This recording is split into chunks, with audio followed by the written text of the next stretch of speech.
Committee to order Monday, June 15th, 2020 at 7:01 p.m.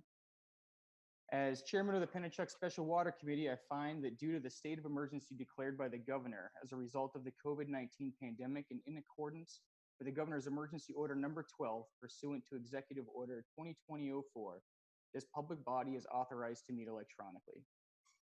Please note there is no physical location to observe and listen contemporaneously to this meeting, which is authorized pursuant to the governor's emergency order.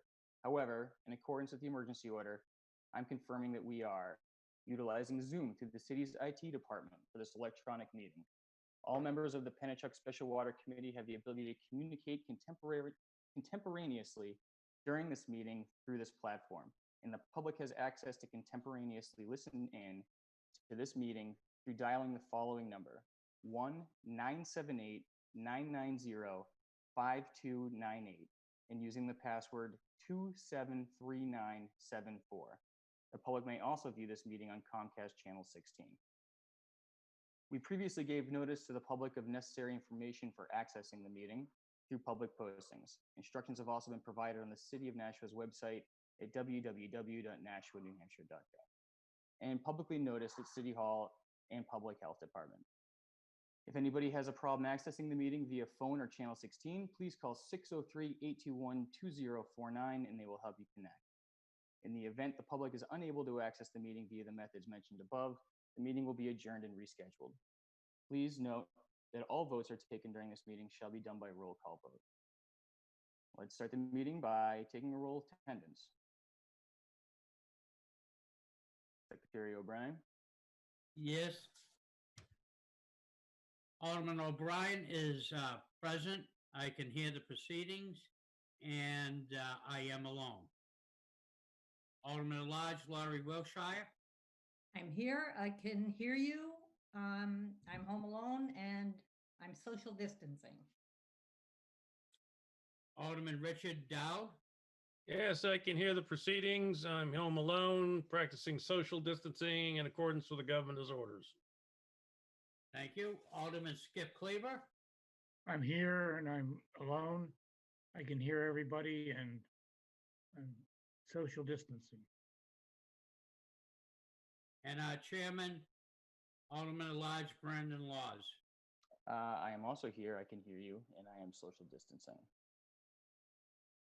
Mr. Chairman, all 5 voting members of the Pennichuck Board are present.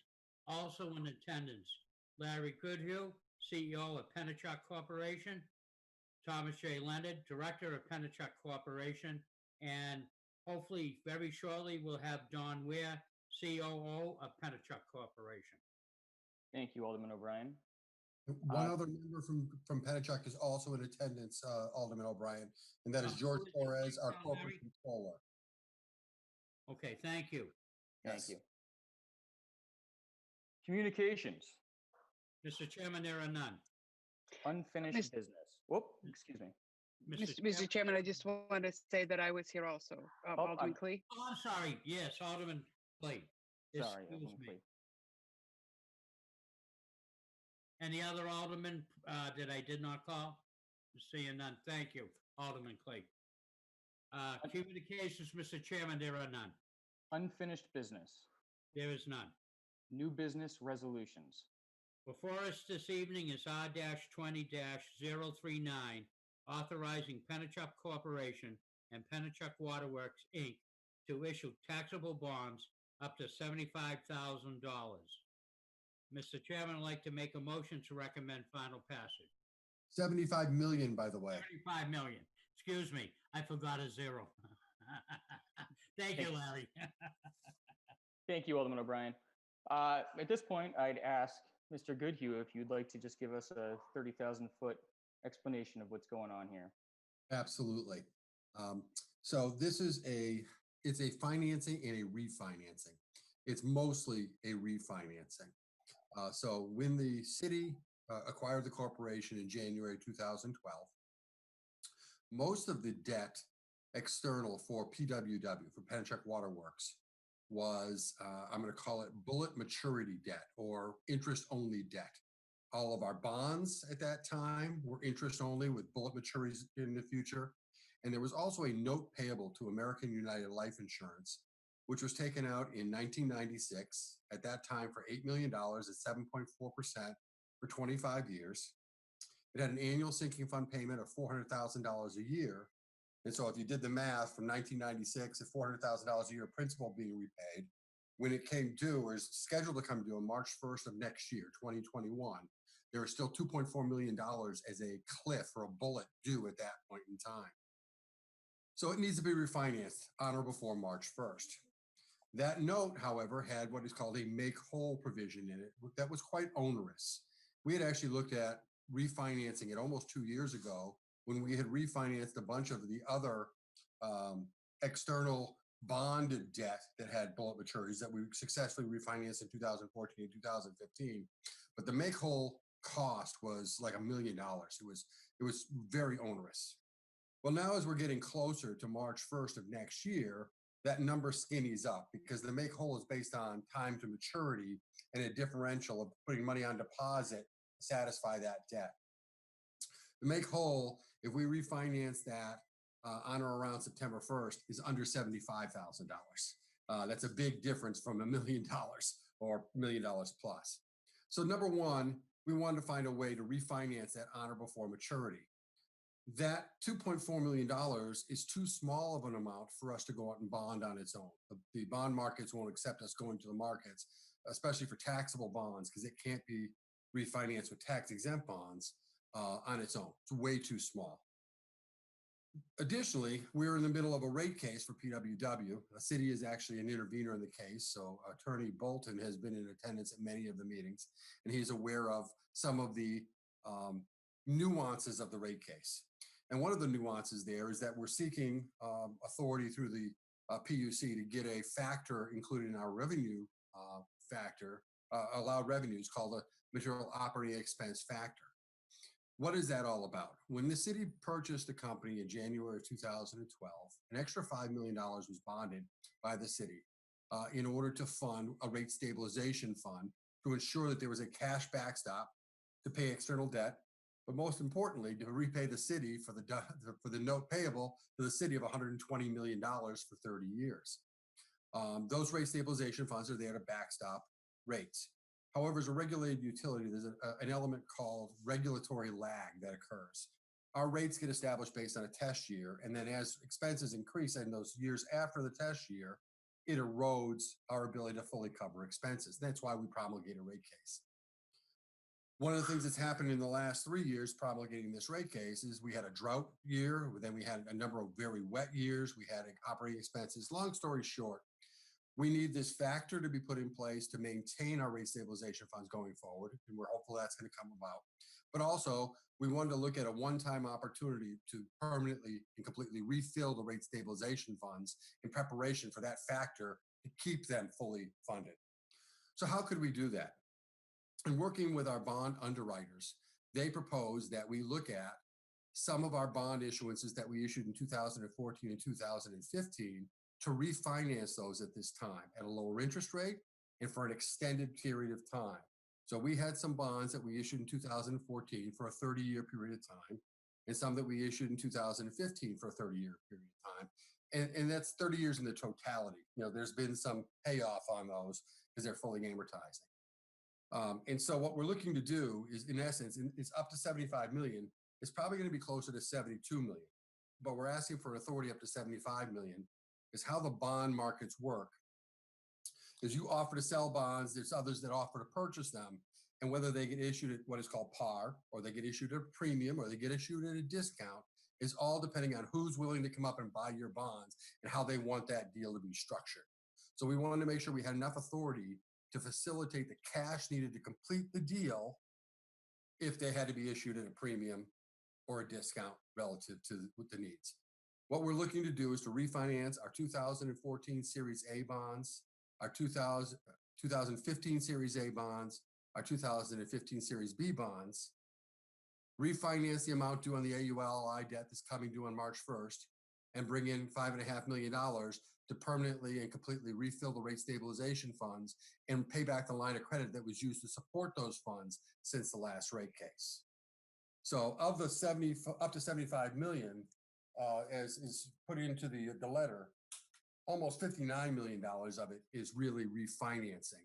About $13 million of it is for new money for the rate stabilization funds and to fund what is called an escrow deposit, because as we take out those 14 and 15 bonds, we're actually taking them out before their 10-year call date.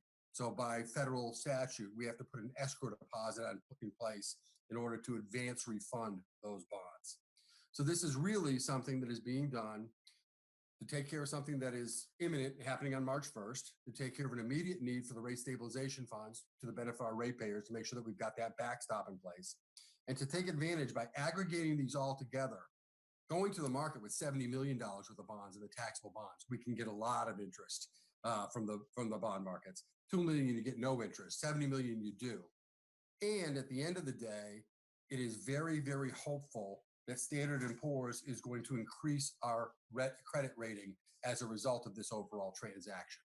We were downgraded from an A+ credit to an A credit when we issued our bonds in April because of liquidity concerns.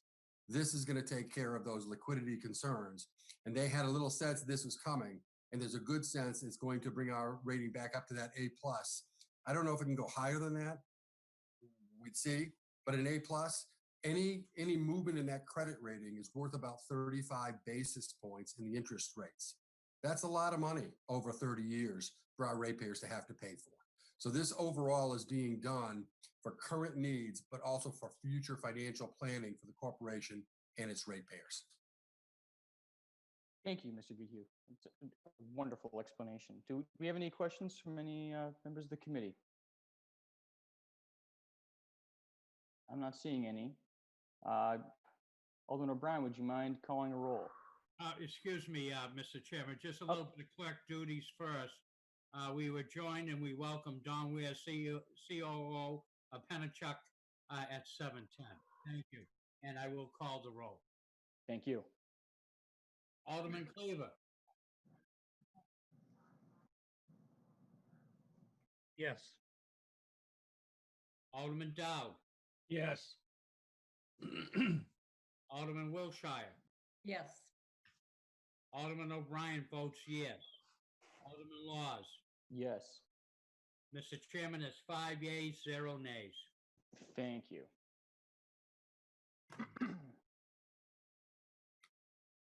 Motion carried. Sorry. Alderman O'Brien. Thank you, Mr. Chairman. Also on our to-do list is R-20-043, authorizing Pennichuck Corporation and Pennichuck East Utility Incorporated to enter a term loan and renew fixed asset line of credit with CoBank ACB. Mr. Chairman, I would like to make the motion to recommend final passage. Any discussion on this motion? Seeing none. Alderman O'Brien. Thank you, Mr. Chairman. Alderman Cleaver, Yes. Alderman Dowd, Yes. Alderman Wilshire, Yes. Alderman O'Brien votes yes. Alderman Laws. Yes. Mr. Chairman, that's 5 yeas, 0 nays. Motion carried. New business ordinance. There is none. Remarks by the Alderman? Well, Mr. Goodhue? If I could, just while I have you folks in attendance and we have this opportunity, Sure. just to kind of give you a little bit of a look at the horizon of what we'll be coming back to talk to you about again in the next couple of months. Number one, we'll be reporting to you on the quarterly operating results for the second quarter ending June 30th, very soon, as well as I know another report is in its way to you for, I think, March 31st results. We had already presented to you year-end results in the past. We also will have a few other financing activities that we'll be bringing before the Special Water Committee in the upcoming months. One of them is we've actually applied for authority through the New Hampshire Business Finance Authority, as well as opened a docket with, we're going to be opening a docket with the PUC and seeking your approval for the next 5 years of our ability to issue tax exempt and taxable bonds into the markets for our capital projects for the years 2020 through 2024. The bonds that we issued at the end of April of this year was the reimbursement financing for 2019 projects and was the last bond issuance that we were able to do under the last multi-year approval that the city, the PUC, our board, the BFA, Governor and Council had all approved for us back in 2018, I think it was. So we will be coming to you with that in the upcoming months. We need to have it in place before the end of this year, and, from you folks, but also from the PUC, to give us the ability to issue bonds next April for reimbursing our fixed asset line of credit at PWW for 2020 capital projects.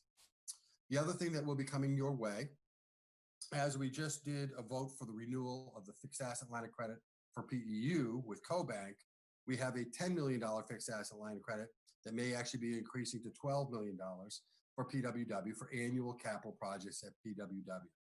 That line of credit was set to expire on August 31st. Because of COVID-19 and a bunch of other factors going on right now, we have worked with the bank and they've actually extended that to expire as of December 31st of this year, giving all of us enough time to get all the approvals in place for the renewal and extension of that for a multi-year renewal of that fixed asset line of credit. So we'll be bringing that to you as well soon, as well as our working capital line of credit, which is the backstop line of credit at Pennichuck Corporation, the backstop working capital needs for the entire corporation and its subsidiaries. That actually expired last August, was extended to November, re-extended to March, re-extended to July, and now has been re-extended once again to December. Once again, for a whole preponderance of reasons. We had a relationship manager at the bank who left the bank, COVID-19 happened, all the different things going on. So again, giving ample time to get a new multi-year working capital line of credit in place with either TD Bank or an alternate lender, depending on who who is going to win that engagement. And we'll be bringing those to you in the next couple of months. But I just wanted to make you aware of those things so that you knew they were on the horizon and what we would be doing in a holistic approach relative to our ability to fund working capital, fund capital projects on an interim basis, and then refinance them on a long-term repayment basis. So I just wanted to give you those highlights. And I don't know if our chairman, Jay Leonard, has any additional comments he might want to add in at this juncture. You're on mute, Mr. Leonard. You're on mute, Jay.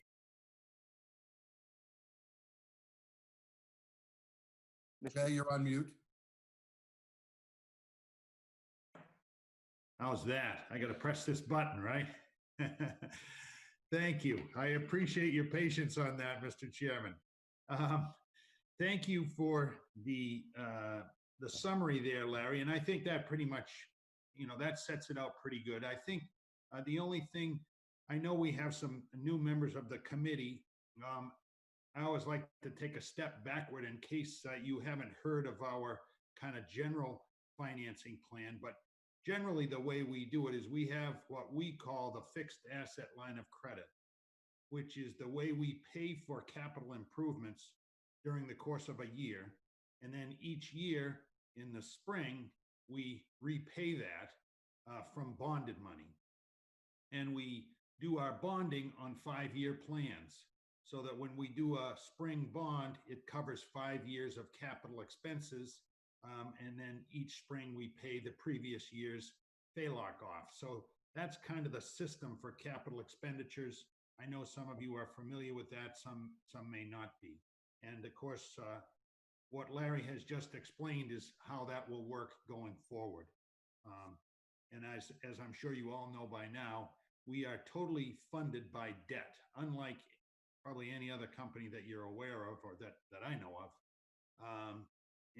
So that makes it a little bit, we have a lot of financing efforts through the course of the year. My hat is tipped to Larry. Larry is an expert on financing and banking in an investment banking kind of sense. And we are grateful for that because he does a great job both explaining it, but also getting it done. But thank you for the moment, and certainly be well, everybody. Thank you, Mr. Leonard, and thank you, Mr. Goodhue. I echo his sentiment that you are very good at explaining things, Mr. Goodhue, and I really appreciate it. I'm sure my colleagues do as well. Remarks from anybody else? Alderman Wilshire. Thank you. I just had a question about your project, your facilities on Walnut Street. Have you been set back for construction because of the COVID? Thank you for the question, Alderman Wilshire. That should have been part of my prepared remarks for you. We have not been set back. Things are on schedule and actually progressing very nicely. I've only had the opportunity, unfortunately, to go over to the site twice since this COVID happened. A couple of my people have been able to go by. We work right now, we're on every other week as far as construction meetings. We've got another one tomorrow. We've got a whole portfolio of pictures that the construction management team has been taking. But when I was over there last, was probably 4 weeks ago, they had all the interior study on the old courthouse part of the building all done. The construction, if you go by the oval right now, my understanding is all of the structural steel is going up and being erected for the addition. And I think all the sheetrocking is everything is done on the inside of the courthouse building, all the plumbing and all the electrical. We've been working very actively with them. Don Ware has actually taken the responsibility of actually spearheading the efforts relative to a system furniture quotation and a request for proposal for a mover. So we're getting that lined up. You got all these things that are running in parallel. But everything is coming along very nicely, and we're right on schedule. So the whole goal is the facility is supposed to be, in essence, completed early October, but fully completed, including punch list items, by the end of October. And we're actually looking for quotes from movers to move us the end of the first week, early second week of November into the new facility. But coming along very nicely. We're actually to the point of final decisions on which walls in the offices are the highlight wall versus the rest of the color. We're working on some special wall features. When we do an open house, I think you're going to be really pleased with a couple of things that we're doing specifically in our boardroom, some things that we're doing with some signage. We're working on actually final selections for the signage on the outside of the building. So I think it's going to be a pretty exciting reveal. We'll have an open house with everybody and do a ribbon cutting and and make a big deal out of getting into the new facility. We're excited to have you back in town. Yes. So thank you for that, Larry. Yes. Anyone else? Alderman Cleaver, did you have your hand up? I did. My question was exactly the same. I might suggest that we rename the area the Pennichuck Oval. That's actually pretty good, because one of my first concerns, Alderman Cleaver, was that they were going to seal off the cells in the basement of that building, because there are 6 detention cells down there. And my concern was that one of my employees would go in there and get locked in there. We wouldn't even know they were in there. And that would be a really bad thing. But so renaming the Oval would be not a bad thing. You're right. Alderman Dowd. Yeah, just a couple things. Can you give us a quick update on how you're doing with the infrastructure replacement, and are you staying ahead of our paving? And the other question I have is, all around the city, there's these round 8-inch Pennichuck things that openings that keep sinking in the road, and I'm just wondering, A, why do they sink like that, and B, is there any way they can fix them? So I will ask Mr. Ware to just give an update on the construction projects, which are going along very nicely, and specifically about those 8-inch, I don't know if those are gate valve boxes, Don, or what those might be. Yeah, so first of all, let's talk about projects. So Alderman Dowd, you're probably familiar with the fact that we did get slowed down on getting out of the gate with the Kessler Farm tank. And as a result, due to the length of the project, we're deferring that into next year because they need to start in almost early February to get done with the site work demolition of the existing tank. So that project was deferred. We're actually going out to bid for it, though, in the next month so that we have the contractor selected and all ready to go next February. As a result, we pulled certain projects that were in our 2021 budget back into 2020. And all the projects that we have in terms of pipeline projects in our scope of work for Pennichuck Waterworks are all either out to bid or ready to go out to bid. So that is a good thing. Interestingly enough, though, bids have been coming in higher than in the past. So, you would think that people wouldn't be as busy, but construction never got shut down by the whole COVID-19. So, again, not as many bidders, and the bids are slightly higher, but we're making progress. As far as the 8-inch, what you're talking about is the gate box tops, and it would be helpful if you could identify anytime you see one that's sunk. They have what are called pavement rings, and they are, meant to be stable and not sink. If they are, it'd be interesting to see. Of course, we have to raise those with the paving work that goes on. So, in advance of the paving, we get out there. We check first of all to make sure that the gate box, which is about 5 feet long in 2 sections, is centered over the gate valve, and that we can get a wrench on the gate valve to operate it.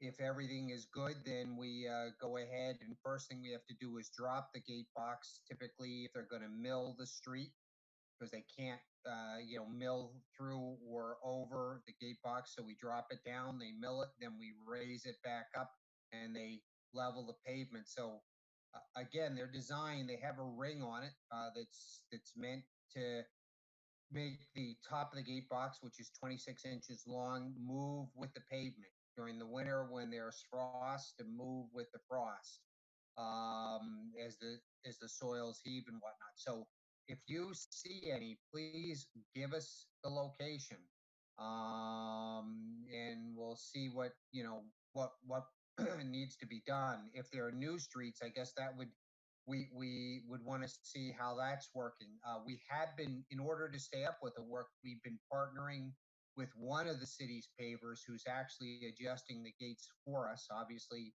we're paying them to do that work. We also have a subcontractor who worked very well with us last year. We didn't have any complaints working with one of the one of the groups that's paving, and then we have a couple of crews following around trying to stay up with the pavement. So we are staying up with it.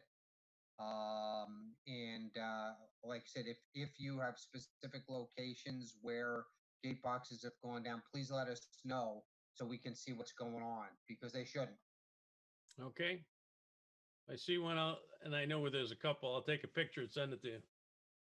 That would be greatly appreciated, Alderman Dowd. If we don't know about something, we can't fix it and make it right. So, but once we know, then we can go take care of that. Mm-hmm. We know Well, that and again, all what too I'm well. interested in is it a few sporadic ones, or was it associated with a project where one contractor did all the work and didn't properly backfill or tamp underneath the what's called the ring of the gate box. So it'll be interesting to see if, like I said, it's one here, one there that happens. If they're all in a common area, again, that helps us judge the quality of the work. Yep. Thank you, Mr. Ware. Anything else, Alderman Dowd? No, that's it. Thanks. Alderwoman Clee. Thank you so much,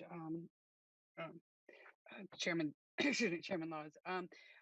Mine are more comments, and I'd really like to thank Mr. Goodhue, Mr. Ware, and Mr. Leonard. You've all done a great job explaining, and you do at every meeting that I've been in attendance to. And I can't tell you how much I appreciate that. It helps me when I have to speak to my constituents. And I think it also opens up a great communication. You go to the point of explaining every detail. And I know even in past meetings, subjects have come up about why can't the city do this? We own Pennichuck, and you've done a great job to explain the sole shareholder. You've done a great job of explaining, as what Mr. Ware just did with the, the gate boxes and so on. And I can't tell you how much I truly appreciate that, because sometimes even just trying to ferret through, looking for this information ourselves, or even if I've called you and you've explained it to me, but to have in a venue such as this, it's extraordinary. And thank you so much for taking the time to get down to that detail. I really do. Alderman Clee, I truly appreciate that response, and it's our goal to be as transparent as possible with you folks, and that's why I actually asked for time to tell you a few things that you don't ask us about, because we want to make sure we're communicating to you. And just one thing that you might want to be aware of. Again, the city was granted limited intervener status in the current rate case for PWW. So as a result, Attorney Bolton has been present in many of our technical sessions. And as members of the committee at the city, I can't do this, but you can do this. It would be in your best interest sometime for each one of you to have a conversation with Attorney Bolton to get an insight into what he has learned about the dynamics that we face with the PUC as it pertains to the city of Nashua as a shareholder. And the topics that are of the greatest concern to the PUC are relative to our regulation in service to all of our customers, not just in Nashua, but all the communities we serve in all of our regulated utilities. And I think that you would have a very interesting conversation with Attorney Bolton, because his presence in those sessions has been very worthwhile. I think that he's gained a lot of knowledge that he's probably brought back to the mayor and others relative to those sessions. And his inputs to the sessions have been very worthwhile as well, relative to the other parties in the case, hearing from him at the right junctures with certain pertinent information that he shared in a perspective from the city's point of view. So just thought I'd offer that up to you. If you get an opportunity, I think you would enjoy the conversation with Attorney Bolton and what he's learned. Appreciate that. It's great advice. Remarks from any other alderman? I'm not seeing any. Possible non-public session?